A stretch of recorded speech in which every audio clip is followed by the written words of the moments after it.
am not a man. I don't smoke. I don't drink. Everything that you saw me behave. Am I radical? I never wish. I never get tired. I'm always ready for fight. And that's my mission in the generation. I fear no man. I am the fear that fear. Be honest with me. When you watch this man called Odumeje, the self-acclaimed prophet, the liquid metal, the war, the fight, the gandusa, the Indaboski Bahose. What do you genuinely think about him? When you watch him screaming, "Come again? Are you a graduate?" Do you think this man is just operating in some kind of spiritual power? Or are we just all watching one of the best performers in the country that Nigeria has ever produced? I'm calling it deliverance because it happens inside of a church building. I am not asking this thing to be funny. I am genuinely asking because I think your answer says less about him and more about you. About what you needed to believe or what you have already decided before this video even started.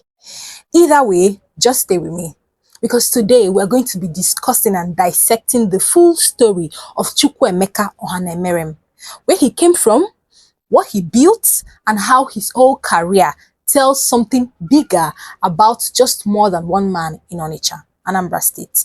So yeah, if you want to see more of this video, sit down, relax, and let's get right into it. Okay, so before we even get into Odumeje, because we're definitely going to get into him, I need y'all to come with me to somewhere just for a second. Nigeria's in the 1970s, 1980s, things were just, let's just say things were not really balanced back then. The oil money had come and gone, and the government was, governmenting like they always do, if you know what I mean. Hospitals were iffy, courts were iffy, everything that was supposed to hold this country together back then was still shaking, and unfortunately, it's still shaking now. And into that shakiness walked in the Pentecostal church. There was this teaching that came from America, and it was called the prosperity gospel. The idea that God doesn't just want your soul to be saved, he also wants your pocket to be blessed alongside. So that means that if your faith is strong, your life will also change, which included your finances, your health, and all of the above. So in America, this thing was very controversial. I mean, the prosperity gospel. People were arguing about it. But in Nigeria, when it eventually came into Nigeria, people were already desperate. So they were looking for something to hold on to. So when the prosperity gospel came into Nigeria, it didn't just land, it detonated. So you had men like Adeboye or Yakilomi, Kumuyi, name them. They were building followings that even politicians can only dream of having. And the template was very simple. A man of God with a very set of supernatural powers and authorities. Someone whose word carries weight that nothing else in this life carries. So by the time the 90s rolled in, the church in Nigeria was no longer just a spiritual entity. It had now become an economic, political, and social entity. And somewhere in all of this, a young man in Imo State was watching it, growing up, absorbing all of this. You might ask, did he knew that he would eventually become what he is today? The answer to that question is very, very unknown. That young man became Chukwuemeka Cyril Ohanaemere, aka Odumeje. He was born in September 9, 1982 in Oso Ihetokwa, Olu local government in Imo State. The third of 6 children of Mr. and Mrs. Pius Ohanaemere. They were God-fearing, modest, average family type of people. Eventually, the family moved from Imo State to Onitsha. And if you know Onitsha, it is a very, very loud, boisterous, very bubbling, hustling type of city, right? It's a very big economic hub that is contributing to Nigeria. But beneath this bubbling, hustling, and boisterous type of city is the poverty beneath it. Odumeje attended Mweje Primary School and Providence Secondary School, both in Onitsha. And then that was kind of it for him for, education. His parents didn't have money to train him to the university. I mean, his mom was just a petty trader at Upper Iweka Motor Park in Onitsha. So how was he supposed to go to university? Eventually, he decided to go into the leather business and becoming an apprentice first, while suddenly building up his way in the leather industry. In a video that went viral in 2024, Odumeje himself said that by the age of 14, he had already joined armed robbery. He said it was one of the most difficult times of his life and he called it a life of terror. According to him, around 2000, something shifted. His mother had reportedly had a vision that her son would become a great prophet. Whether it was his own experience or something that he made up or just pure exhaustion, Chukwuemeka eventually left the leather business and decided to start his own ministry. And he was just 18 years old at that point. But there's something I find interesting in his story, because he said that before he eventually started his ministry, he had to go to Ahom Monastery, 9 Mile in Enugu, to dine and pray and live with the monks. So you might be wondering, a pastor who is very, very theatrical, who is very Pentecostal, like, who practices the Pentecostalism aspect of church very, very loudly, what could he be doing in Ahom Monastery? Isn't that some sort of contradiction? Dining with the Catholic monks and then becoming a Pentecostal pastor? Anyways, that's not the base of this story today. Whatever he was looking at Ahom Monastery, he finally got it and eventually left. And on September 19, 2000, one day after turning 18 years old, he officially founded the Mountain of Holy Ghost Fire and Intervention Deliverance Ministry. His first service was at a public yard in Odapo, Onitsha, at a borrowed space, right? Nobody was watching yet. Okay, so for a while, the church was just growing quietly. Word was moving from one person to another, the way word would move in Nigeria, right? From one person to another in Onitsha at that time. Eventually, he landed his permanent site of the ministry at number 88 Bida Road in Fege, Onitsha. A space that could hold, and I mean 2,000 people. That's very, very massive if you ask me. So it is worthy to also note that Odumeje's preaching is actually very, very physical. It's very confrontational. It's not the type of preaching that would say in Catholic churches, let us pray, or, very quiet, very demure. No, Odumeje casted out demons, like very, very physically. And I'm not even exaggerating when I said it. It is a proper showdown. He didn't ask the demons to live nicely. He fought with them. He threw people. He wrestled with them across his church room.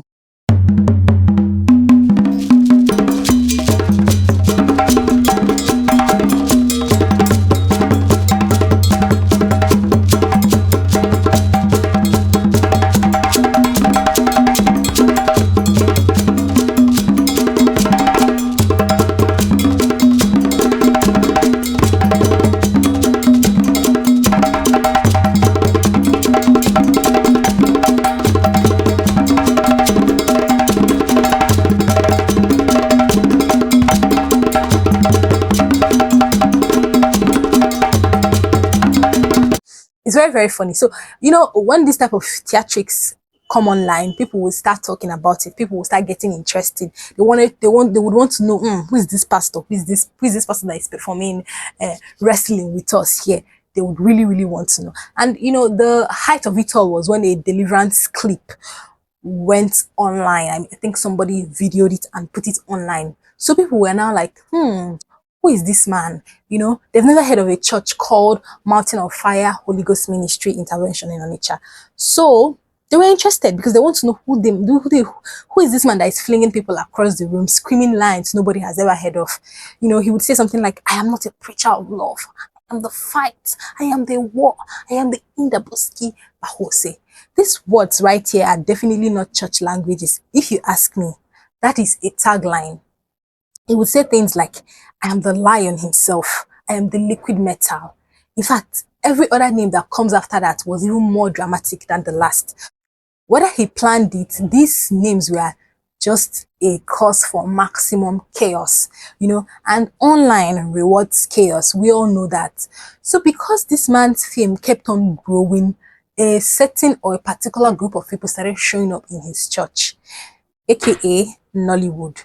Big names like Zubi Michael, Rita Edochie, Yul Edochie, real industry names. They started associating with this ministry. They started showing up for his services. Some of them were even calling him their spiritual father.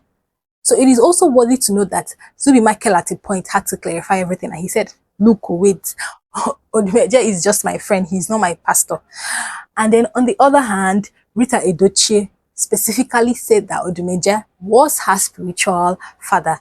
And at some point, I think Zubi Michael gifted Odumeje 1.5 million that Odumeje gifted him during his birthday and vice versa. It's just, I don't know, it's just a mess, to be very, very honest. Now, I need to be very, very honest with you all here. With everything that I've just talked about now, it doesn't really specify or say that Odumeje is a fake pastor. What I think it proves more is even something more narrow but important. Odumeje is not just standing outside the Nigerian entertainment industry. He's actually and fully immersed into it. Because think about it, his church already looks like a film set, if you ask me. His deliverance already looks very, very choreographed, like something that was practiced a night before the church day, right? So when people whose careers are built upon performance feels right at home in his church, what does that tell you? Like when all the actors and actresses of Nollywood who had been acting their whole life feels like they have found a place in his church, what does that really, really tell you? I'm not going to answer that question. Y'all should answer that for yourselves. Let us forget about Nollywood for a little bit. Let's talk about Flavour, one of the most biggest high life artists Nigeria has ever produced, if not Africa, to be honest. He has been decades in the game. He's respected. He's mainstream. I feel like this man does not need anybody's blessing to sell a record, right? And since 2022 or 2020, if I'm not mistaken, he has been one of Odumeje's closest creative partners. What does that tell you? Look at the corner there. Dead man in a battlefield. That's what I am. War ready himself. That's what I am. Man that never joke when it comes to battle. Impossible. The undefeated God. Hi. Manezuko. Impossibility. The slayer of Piacolis. That's who I am. The destroyer. Egwatugondelo. Adegwegu. Manezuko. The forces himself. The forces. High forces. That's who I am. Started with Umu Jesus song in 2020, then we have Powers in 2024, then we have The War in 2026, a full-blown music video built around spiritual warfare and imagery, divine authority, and the whole aesthetics. Online people don't even call it a collaboration anymore. They are even linking them to like being sort of a bromance. Like they are really, really close at this point. So I really want y'all to think about this for a second. This is not a one-time novelty feature that maybe Flavour needs Odumeje to feature in his music for maybe some sort of group of people or to, celebrate spiritualism in a sort. No, they have been collaborating for an extended period of time, if I am not mistaken now. Gospel and high life music actually crossing over isn't even unusual in Nigerian music industry, if we're being honest, but it tells us in a simpler term and something even more interesting, that Odumeje is not just adjacent to the entertainment industry. He is right inside it, and he is trusted by people who run it too, treated like family by people who have nothing to gain from him, like aka Flavour. 2020, this man was no longer just an Anambra thing anymore. I mean, he became global. His clips broke out of Nigerian Twitter and landed everywhere internationally. You see his clips on international Twitter, on Reddit, on YouTube. People in America, UK, Australia, all over the world who couldn't even find Onitsha in a map if they are given a map to locate Onitsha, they were watching Odumeje in his church in Onitsha, and most of them were absolutely losing it. Others were laughing at him, and others were genuinely disturbed. Some were also fascinated. In a way, you would get fascinated by something that you cannot fully understand or even explain to yourself. So, for a lot of these outside viewers, he became a meme. And the internet did what internet does. They clipped most of his viral moments, removed all the context, and turned them into a whole thing for content for strangers to laugh on their lunch break. But here's what those people are laughing did not see. Back in home in Onitsha, Odumeje in Anambra State, in the Igbo community, everywhere, including the diaspora. This one was actually not a joke to anybody. His church stayed full, his name carried weight, his endorsement of you actually meant something. Like if Odumeje says, follow this guy, patronize this business. People actually did. People actually patronized the business. People actually had faith in the people he said had faith in. So you see, there is two completely different versions of Odumeje existing at the same time, depending on where you are and what you believe. And he understood this, so he didn't run from international viewers, he didn't run from international attention. He actually leaned in harder because the more outrageous the clip becomes, the farther it traveled. And I think Odumeje really understood everything that surrounded this. You know, the algorithm always found his pastor, and the pastor found his algorithm. I feel like that's a way to kind of explain the whole thing. And it became a match made in heaven. Pun fully intended, if you ask me. Okay, now, so let's talk about the part that did not even make into the viral clip. The actual business of this thing. Because what this man built is not just a ministry, it's actually an ecosystem. And if you strip away the noise, the screaming, the throwing, the chaos, what you see underneath is a business model, a sophisticated one, a profitable one. You've got offerings, you've got prophetic seeds, you know, sow this, unlock this blessing, unlock that blessing. You know the formula, right? You've got merchandise, you've got events that feels less like church and more like concert, with the concert level entry fee moving through them. You're going to pay an entry fee before you get into that concert that feels like church. His birthday parties also became legendary. I think his 40th birthday party was actually like, was wow. People stormed the pulpit and they were throwing money at him, raining the whole naira down. The crowd was cheering and it was filmed, posted, celebrated. Odumeje drives fleet of cars that most of us would never even dream of sitting down inside. He owns real estate. He has got political connections beyond Anambra State and even internationally, as I heard. So the thing is this illegal? Actually, no. Nigerian pastors are not legally required to become poor. Prosperity gospel literally teaches that wealth is evidence of blessing, not corruption. So that's the theology, if you ask me. Okay. But here is the real question I want us to actually ask ourselves. Who are in these pews, sowing these seeds, dropping these bundles? Look at the faces, because a lot of them are actually not wealthy people. A lot of them came because hospitals failed them, because the government gave them nothing, because somebody told them that this man has the power that they cannot find anywhere else. So here is one thing with the prosperity gospel. It takes the faith and the money of the people who have the faith. So in this case, the pastor gets richer and the congregation gets poorer with a promise. Odumeje did not invent that model. He just inherited it. 40 years of Nigerian Pentecostalism built him into that machine. He just turned the volume way up, if you ask me. Also, it is worthy to note that not everybody in that congregation is actually desperate. Not everybody there is actually uneducated or easily fooled or whatever assumption we're actually making now.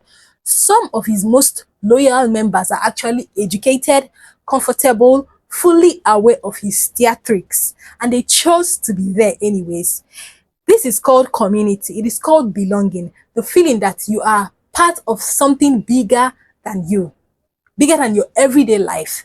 A service that is never, not once boring. That's why you will see like a church that has 20,000 capacity. Every Sunday it is filled, even though the people, some of them know that this man is actually playing with us. This man is actually performing magic here. You get, but it's something called community. People want to belong. People want to connect with other people. So it kind of complicates this essay story, doesn't it? Because if people are genuinely fed emotionally, socially, spiritually? Does this method really matter? I mean, does it have to matter at this point? The truth is that I don't have a clean answer for that. I want you holding that question while we go through what else this ministry has produced.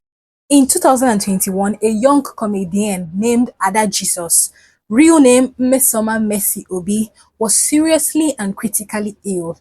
She had kidney problems, but before she got sick, Ada had posted a video alleging that Odumeje and Nollywood actress Rita Edochie staged fake miracles together, that it was a performance, not spiritual power. So when she became sick, she was brought to his church to ask for forgiveness. And guess what? What happened next was filmed and it went viral for different reasons than his usual content. Instead of forgiveness, she got cursed by Odumeje. He told her that she would never recover until she brought in the people she had allegedly conspired with.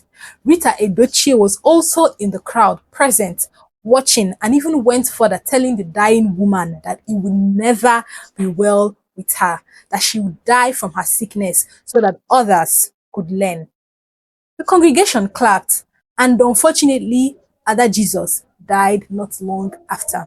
What this girl said, if you get up from this sickness, then a man or Brahman may pay. In case if you get up from this sickness, a man or Brahman may pay. You have to get those people. You must get those people that I told you to bring and you brought them. When you bring them, get up. That's all. But if you don't bring them, you will go from there. Then others will learn. I'm not going to tell you what to think about this. I genuinely don't think I need to. You all can have your opinion about this particular case. July of 2022, Anambra State government, under the governorship of Soludo, demolished part of his church. The official reason was that the building sat illegally on a drainage channel, part of a wilder Onitsha renewal plan affecting 200 structures. He tried to physically stop it, but unfortunately, Odumeje got manhandled by a task force official on camera. The man who calls himself the Lion was beaten up by a government worker, and unfortunately, the footage went viral everywhere immediately. Soludo promised to sanction the official that actually manhandled Odumeje, but people noticed something too. Odumeje reportedly hadn't supported Soludo in the governorship election. So was this purely about drainage, or did it carry a little message underneath it? Because Odumeje has a lot of influence in Anambra State's governorship election decisions, sort of. The question never really got answered properly, and I'm not even going to answer it because I don't want trouble.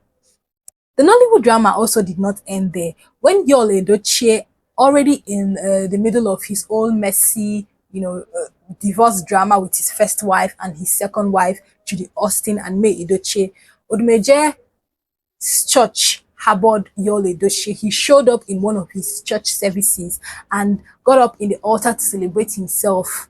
And this actually caused an uproar because Rita Edochie, you remember Rita Edochie is Yul Edochie's ops, a devoted member of the same church, publicly dragged Odumeje for allowing it. She said that the altar needed cleansing, and at this point, I think this whole thing is just, it's just theatrics. It's messy, to be very, very honest. The same man that she actually called her spiritual father one time, she's now publicly dragging him on the bare floor. Anyways, even inside faith, there would always be contradictions, if you ask me. Now that we have spent all this time in Odumeje, this in its entirety was never really about him. This is about us, about what Nigeria has become, or maybe what Nigeria has always been. A country full of enormous faith standing right next to enormous failure. Can you imagine? And the church would always get filled every Sunday, because every other thing that is supposed to work in the country, the infrastructure has been abandoned. Hospitals can't help you. Somewhere else says it can. Government gives you nothing. Somebody else in the church tells you that God has a plan for your pocket. The justice system fails you. A man tells you that he has powers to fight your enemies, that no no cuts can actually match. So, like I said earlier, Odumeje did not invent this hunger. He simply just fed into it. He took advantage of people that are hungry, and yeah, he became successful at it. The most uncomfortable question we would ask ourselves is, if the churches actually worked, if the infrastructure actually worked, would churches like Odumeje's church be actually filled every Sunday? Would the pew be filled up every Sunday? I don't know the answer to that question. Odumeje is a symptom, a loud one, a theatrical one, a very profitable one, but still just a symptom. I'm making fun of the symptom, exposing the symptom, and even making documentaries about it, just like this one, doesn't actually cure what is wrong. What's actually wrong is a country that keeps failing its people in exactly the ways that makes a man like him not just possible, but necessary. Anyways, we've come to the end of today's video. Do tell me what you think about this in the comment section down below. I'd really appreciate your opinion and your response. My name is Chioma, and I'll see you next time. Bye.